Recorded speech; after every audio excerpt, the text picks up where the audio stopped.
Nonsense. Lovely nonsense. Sense that makes no sense. It's just a lovely word, nonsense. Silly things that come to your mind. First thing you think of, have I left the oven on? Probably left the oven on.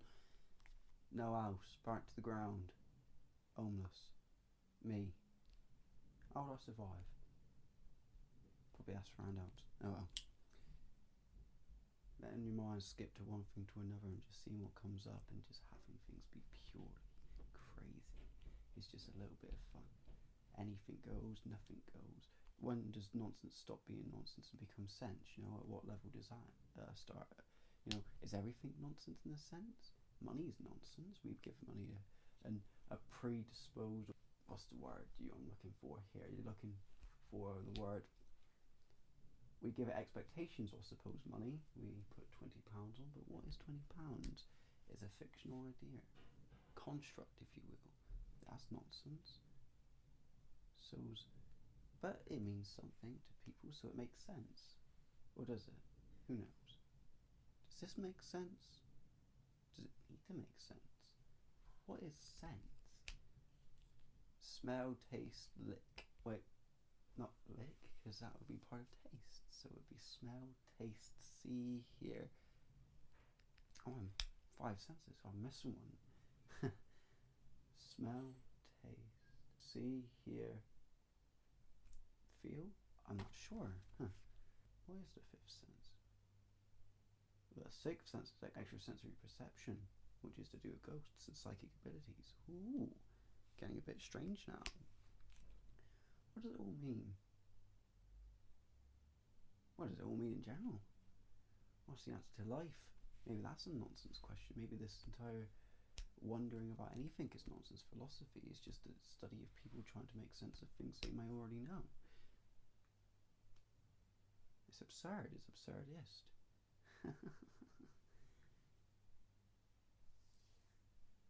Do we like nonsense? Is it a waste of time? Does it add to our life? Nonsense, nonsense, nonsense, nonsense.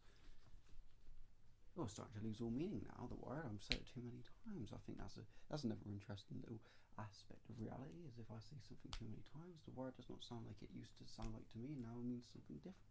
Or it still means the same thing, but the sound of it is hit differently. You know? Coin. Coin is one of those words. I could say that over and over and over again, because the word coin is very appealing to the ear. Coin. Coin. Coinage. It's got a sort of sound to it, like that nice. It rolls off the tongue in a very appealing way. There's words that don't quite do that, like moist. Ooh. Oh no, it just doesn't. It's kind of got a sort of feeling to it, like a squelch. But what happens if you have a moist coin? Moist coins. Oof. Ooh. Wet money in general. So the feel. I mean, I cringe enough when, you know, you touch your lip after touching a coin. Oh God, because now you got someone's disease. Wet money. Ooh. Wet money. River. A bank is a river. Or that's another word for it. There you go. It all seems to come back. It kind of reminds me of playing the association game when I was a kid. You think of one thing and you can sort of tie it to another. You say dog, you say cat. You say cat, you say rat. You say rat, you say bat. But then if you say bat, you could also say, and you could say lots of different things. Then you could say flight, plane, biplane, pontoon, monsoon. Now we're just rhyming. I'll go. Late May to June. Ah, see, it's all coming full circle. Well, it's not coming full circle whatsoever. It's just staying exactly where it's supposed to stay. That's the thing of nonsense. Well, there you go. Now it's come back full circle. Nonsense, nonsense, nonsense. 3 times strong. Nonsense, nonsense, nonsense, nonsense. 4 times strong. If I said it 20 times, maybe it would do that thing like I've just mentioned, where it wouldn't mean anything and it would just be randomly nonsense. It's quite fun, you know, how one thought goes to one, to another, to another, to another, to another. And does it mean what we think it means, or perhaps everything can be linked if you think hard enough? Who knows? what any of it means. It's just nonsense, isn't it? But what does it all mean in the end? It can be anything, it could be nothing. Nonsense is fun, and what we do with nonsense is up to us. It can be a respite from everything, and it can also mean something to someone. Another man's trash is another man's treasure, or one man's trash, should I say. But coins and dogs and cats and rats and songs of yore, we never know quite for sure what it all means. But in the end, what does any of it? So with this video, I'm going to take a bit of a different approach. It's going to be a bit of a longer form. Not too long, but I messed up a bit, so I've put 2 videos together to make a longer video. But to make up for that longer time, I am talking about something I'm a bit more passionate about. I've listened to an unholy amount of Frank Zappa when I've been doing this project, and hey, if you're working on something for this long, you need to distract yourself or find some way to get into that flow state to, make things come out a bit easier. And honestly, I just kind of want to gush about Frank Zappa. The guy means a lot to me, and his music is stupid and silly, but also clever and endearing. The flow of his music is like a scribble that just can't stay contained. Chaotic madness that is harnessed into a form of music that is almost alien, but also surprisingly human. The first thing I can think of about his music is there's a sense of syncopation, and syncopation isn't something that's used very much in modern music theory, or even when he was making music. And basically what syncopation is, for those who don't know, is it's just a term to describe musical displacement, playing notes at irregular times and beats. It creates strange melodies, and it was a sound that was quite typically heard in the 20s and 30s on old 78 RPM records. We're talking jazz, big band, ragtime. Scott Joplin's Entertainer, perfect example of it. And this is what gives that old music that exotic quality about it. It has the beats and instruments played at different times. Sounds on paper like a terrible idea, but in execution becomes quite smart and brilliant. Composers and singers of this time worth checking out for those who care are people like Slim Lamar and the Southerners, who played Goofus, or Jelly Roll Morton, who played the Black Marsh Stomp. Honestly, go and check these people out. They may not be everyone's style, but they're worth checking out if you want to hear some new music, or some music that was recorded by regular people before the commercialization of music really took a hold in the mid to late 30s. One reason I like Zappa is the beauty that he incorporates so many different sounds and styles into his work. It throws you through a loop.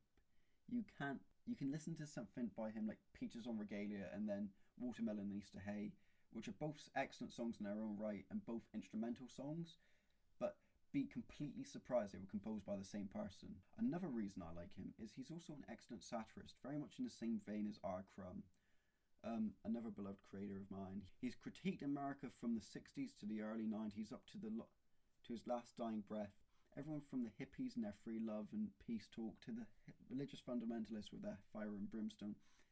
Americans accurately critiquing America is such a strange phenomenon to me, because they're so close to this like bizarre land of crazy things, the surrealist kingdom, But that aside, his music just makes me a bit sick. There is no breathing room in a Zappa song. The instruments clash together into a scribble of sounds, as I've mentioned.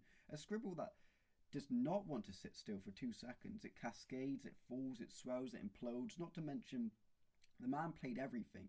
And when I say everything, I ain't joking. Famously, he went on the Steve Allen Show in the early 60s, just as he was taking off, and he plays a bicycle and has a small orchestra behind him, all playing similar strange, obtuse, like everyday items, like sinks and things like that, and making this bizarre sound. But it makes sound. It's amazing to think it does. But you have this guy who clearly cared about music. He could orchestrate. He made me appreciate doo-wop music. One of his favorite composers was Igor Stravinsky, who I had never heard of until recently, and something like the Firebird Suite is an amazing piece of classical music. I'm glad that I now know about it, And I think nowhere is this craziness better exemplified than in Billy the Mountain. Now, for the most part, I listened to the Playground Psychotics version of the song, which is a bit of a longer version. It runs for about 30 minutes, and it's amazing. If I listen long, I can unashamedly know pretty much every lyric and all the sound effects, and it's an audible feast for the noise-receiving protuberances we all have. it's about a mountain and his little wife Ethel, a tree growing off of his shoulder. And what happens in it? It's about a mountain who receives a royalty check from a postcard agency for posing in mountains of Rosamond, California, and becomes rich. And he says to his wife, hey Ethel, let's go to New York. But because he's a giant mountain, he can't help but start destroying everything in his wake, and he just leads this endless path of destruction, and nothing is spared from Billy and Ethel's vacation. Eventually, the news picks up on him, what he's doing, and it's reported by this man called George Putnam, the right-wing creepo-fascist pig newscaster from Los Angeles, who was actually a real person, who details what Billy's doing in his destruction in all kinds of crazy ways, but then starts lying about Ethel and Billy being communists and Ethel practicing witchcraft. So now the country is against Billy. And then not long after, the government want to draft Billy to fight in Vietnam because he's such a destructive force, but Billy dodges the draft, and what's America to do but to ask for help from the one mortal man who can possibly put an end to this senseless destruction and save America herself. So they implore the help of none other, ladies and gentlemen, Studebaker Hawke. And Studebaker Hawke is a man of mystery. He's got endless urban legends about him, but in reality he's just kind of a bum. He's kind of a sleaze that just is paid by the government to sort out really stupid things. And there's loads of lore about him. He can write the Lord's Prayer on the head of the pin. He does a cosmic dance to tell people for guidance. And he looks suspiciously like Felix Pappalardi, again, another real person. And he gets paid per diem to fight Billy and track him down to draft him. And he makes these wings out of has a broiler foil and a pair of blunt scissors. And he enters a phone booth in which he lathers up his legs with Aunt Jemima's syrup until the spoof fills with flies, so he can levitate this phone booth off the ground with these big wings out the side and fly all the way from California to New York to confront Billy. But when he comes and he tries to draft Billy and get him to do it, Billy just laughs, and basically the vibration makes Studebaker Hawke fall off into the depths below, and basically it all ends with saying a mountain is something you really shouldn't mess with. But hey, that's like Zappa's like bread and butter right there. And honestly, I could listen to that stuff endlessly. I could listen to him forever because he's got such a strange worldview. What he writes about is so silly, but he himself can be quite serious. It's I don't know. I don't have any words. I just almost feel like I can't explain him or do him justice. I think people should listen to him. And again, it's not for everyone.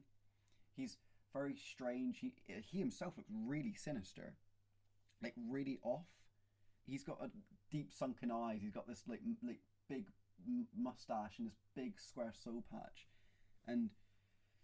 but if you can get past some of his more raunchier or even like more risque lyrics, I think you can find someone who really can just say so much and also do so much. Like he can offer you so much musical variety, and I think just giving him a go is really interesting. I'm not probably being the best salesman on this. Again, it's all rambly again, but it's so, to me, it's just good. It's just something that really makes me smile. It makes me happy to know a guy like this existed and that he made music like this.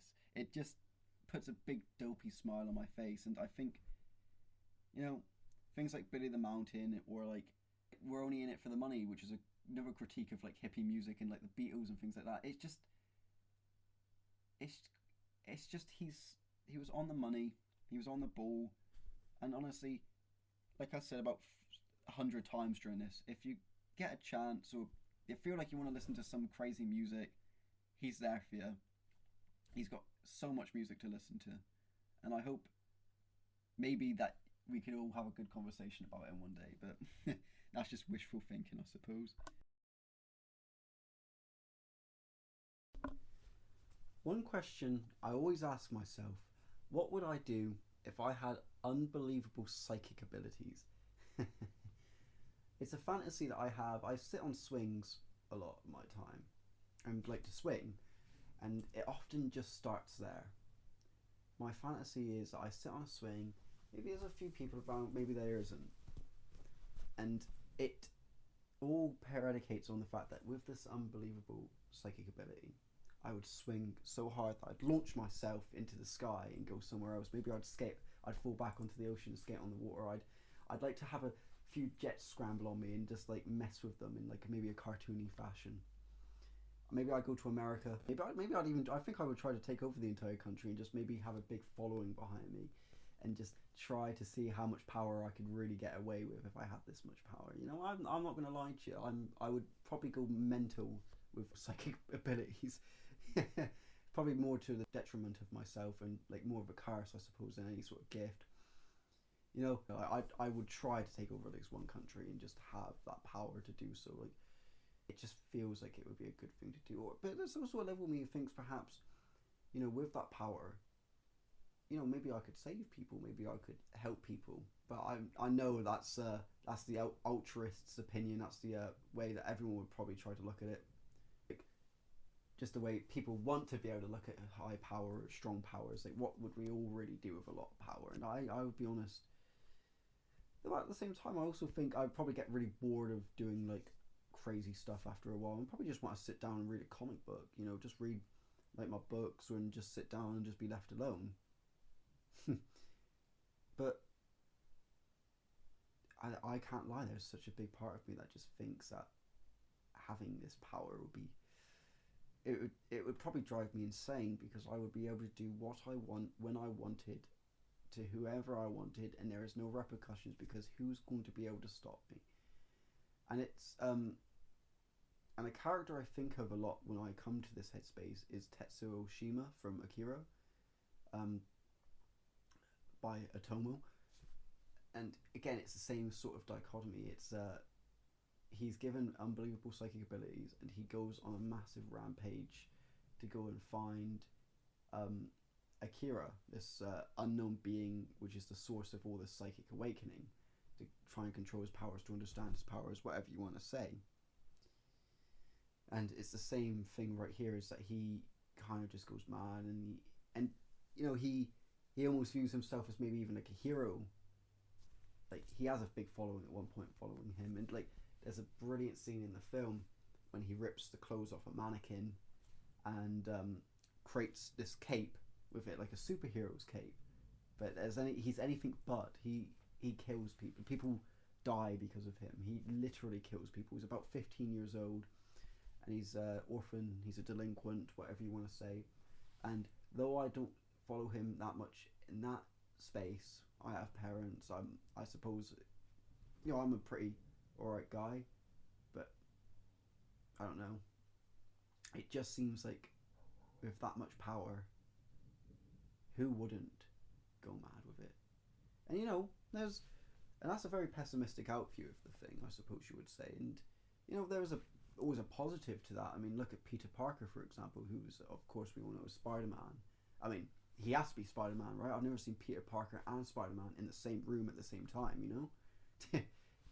But that's probably, yeah, like I said, that's the optimist's view of great power. You know, great power, great responsibility, which is where that line famously comes from Uncle Ben before he dies. And Peter Parker does the best he can with the powers he gets given. He doesn't destroy things. He doesn't go on a mental one.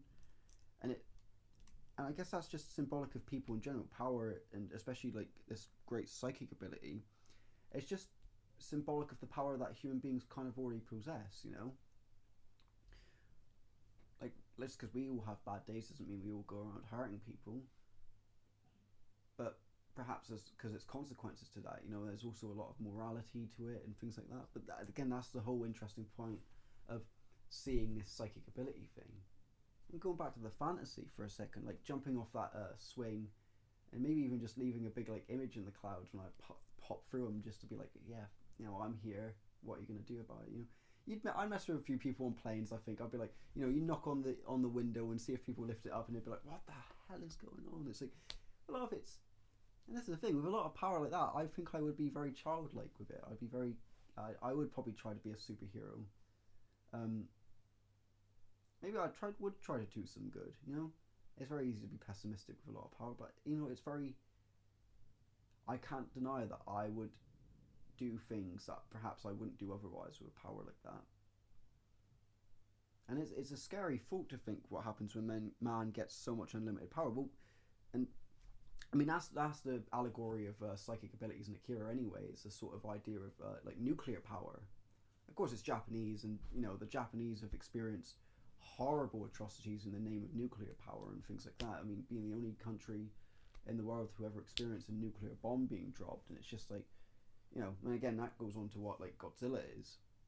Things like Godzilla like are just good allegories for nuclear power and what happens when power goes unchecked, and what happens when man taps into a power source perhaps we shouldn't be messing with. And psychic abilities are definitely one of those things. Instead of, that's a nuclear bomb as a human being in a sense. All life could be destroyed because one person's had enough one day. Man and God is very much a similar image. And it's just, but yeah. But there's lots to this little fantasy I like to have, and it's fun to just imagine sometimes. Like I said, I'd probably just mostly mess around with a power like that. It probably would be wasted on me for the most part, because I would just do it to be like annoying, or just to be like, just to mess with people a little bit. It would be kind of funny to do. But I think I would probably, even if I tried to do good, I think I would inadvertently upset something, or upset some form of balance. Maybe man isn't meant to have that much power, It's something best left alone.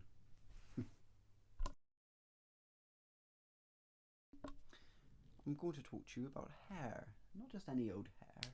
Not the flaky follicles on the top of your head. I'm talking about a very specific kind of hair. Celluloid hair. What is celluloid hair? Well, celluloid hair is a thing that came from projectionists back in the good old days when they used to project films onto big screens in Nickelodeons. Or a Nickelodeon is a place you pay a nickel, you get your film, whatever you say. Normally it's a cartoon. And actually, one thing that would happen when you change over nitrate film from one canister to another, because they had to do it, was a loose follicle of hair can get trapped within the little clamps that project the film. Now what happens here is it projects the hair onto the screen. Now, if you're a customer seeing this, you have to go and complain, stop the film, have it replayed, because you can't skip forward, you've got to play it, or you can sort of play it from where it's left off. But it does mean you have to stop the film, and remove the hair. And that can be a bit of a pain, because it's very, very intricate little bits. And that might mean that you have to get your money back. Now, why do I mention hair? Well, I was actually watching the other day some old cartoons, namely by Tex Avery, who was working for MGM and Warner Brothers in his heyday. And there was a trick he did with that same celluloid hair. Now, what this guy would do would animate a small hair onto the frame of the film. So, and he wouldn't, and it's not instantly recognizable. You can eventually you'll pick it up. But what happens? Well, the idea of what this was meant to do, in theory, was have people complain because, oh no, someone's dropped a hair into the film. Well, and that's what people would do. They would get up, go and complain, and then say, look, there's a hair on the celluloid. Can we sort this out? Anyway, this is a bit of genius, so it's a bit of meta comedy. Unbeknownst to the complainers and unbeknownst to the people watching, that hair is there by purpose. Now what happens is, halfway through the film, or the picture, whatever you would like to call it, the cartoon character would stop the entire picture. If they're singing, or normally it was done whilst they were singing, it's just a bit funnier when singing abruptly stops, and they would pluck the hair off the screen and throw it away. And I think, could you imagine being someone in that period, being able just to see that little thing happen? It'd be mind blowing. You'd be like, oh, they've addressed that we're watching a film. This might seem like common sense. A lot of people break the fourth wall now, and always probably have. But with an animated medium, there's a level of it where it's like, all right, so there's thought about, because as well, these things that we're watching, these cartoons, they aren't cheap. I think some of even the ones in like the 40s and the 30s, they're running about anywhere from 5 digits to 6 digit prices for a cartoon, which of course in these days with inflation, you're looking about a 7-digit number at that point, maybe even 8. You know, really expensive. I could be wrong on that. Don't take my word for it. I think that's definitely something to look up. But I just love little meta jokes like that. There's another cartoon, and it's a very basic idea. You know, it's two hunters. I think it's two anthropomorphic dogs trying to chase down a duck. And halfway through chasing this duck, they run down a big strip of black and white, and there's a little sign that says "End of Technicolor," and it's like this guy, this Tex Avery fellow, is playing all the time with formulas in cinema and in animation, where, like, you know, and there's a really funny conclusion to that joke is one of the characters gets flattened, so half of him is in colour and half of him is in black and white, you know. And I just think that's hilarious. I think that's so clever. You take Disney, what Disney were doing at the time, and you think they were trying to strive for quite a lot of realness. Disney almost wanted you to forget you were watching an animated picture, where this guy Tex Avery, there's like the cartooniest cartoons that ever cartooned. You know, they are like going all over the shop. Their eyes are bugging out of their head, and you know, it's Warner Brothers MGM sort of really felt like, you know, who cares if we're not real? There's so much we can do with this fantasy space. You know, I think that's so brilliant. You know, we can stretch, we can morph, we can change into something else. We don't have to stay as one thing. Why should we? That would be boring. Never, always change. Always keep moving forward. And if you can do something in a fantasy space, why would you strive for realness? Well, you can strive for realness, but sometimes the funniest or even strangest things come from the places we don't expect them to. I never know what to say during these recordings, mostly because I feel like I have nothing to say. Though I also know that when I get going, I won't know when to stop. So, go figure. Because when you're thinking about doing a recording, you don't think about stuttering, you don't think about making mistakes or having nothing to say, because normally you can think about things endlessly. But then again, when you're like that, you're not really being marked and you're not really being watched by anyone. So, you know, that's one of the things. Though it is one of life's ironies. I worry quite a lot. I think about things quite a lot. Like my roommate says, I work at about a 10. That's very tiring. And you think, oh, when I sit down and record, it'd be alright. But when I sit down and record, I can't think of anything. So, you know, hey-oh, that's life, I suppose. But, you know, there's also a level where I don't think this is authentic. Like, this isn't stream of consciousness enough, since I have to edit and, you know, condense things. Because you've got to consider that people are going to listen to this and watch this video, you know, like, and they want you to be on the money. In many ways, this is similar to how people aren't themselves on the camera. You know, it's scripted, it's formulaic. My biggest fear is that I'm not authentic, that I am soulless. Part of me asks that maybe I should just stay to the real world where I ramble and mumble all the day, because, you know, at least then maybe I don't let people in. And also I keep some form of human quality, as communication isn't my strongest point. But also scripting and editing allows me to be more free and focused and communicate my point more saliently than other. I can address things much more clearly, and I still ad-lib a lot of this script, so I guess that helps. It's just, I think it's a bit Jungian actually, because, you know, I put on this mask so I could expose myself in a sense, but I also, you know, keep a little bit of myself safe. But who am I kidding, really? This is still rambly as hell. I can't help myself, really. And, you know, when I'm actually talking about a proper subject, I think there's more to say, and I don't think I'll be as rambly, you know. And that's the thing, I admit it. I have passion, I have things to say, I have burning passion. Though, in real life, or when I'm talking to people, I worry that I'm boring people because it becomes very esoteric. I know very small, little, stupid details about something, you know, and that can turn people away, you know. But I think making these videos and doing these, like, recordings for this project is actually good, and I think I'll still keep doing it even after it's finished, because it's actually a good way for me to review what I've done and see what I'm doing and where I'm going to go with this stuff, you know. But like I said, I still can't think of something to say. But I can talk about my work, and now there's something to say about it, because I normally don't A, work this big, and B, I don't actually very often work abstractly like this, because I find it can be quite aimless and silly sometimes. I'm not the biggest fan of abstract art whatsoever, you know.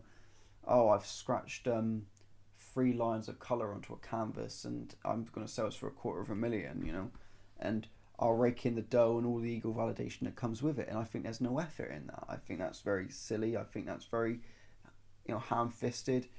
But then again, art is subjective, and that's probably a very bitter summation of what I'm trying to get at.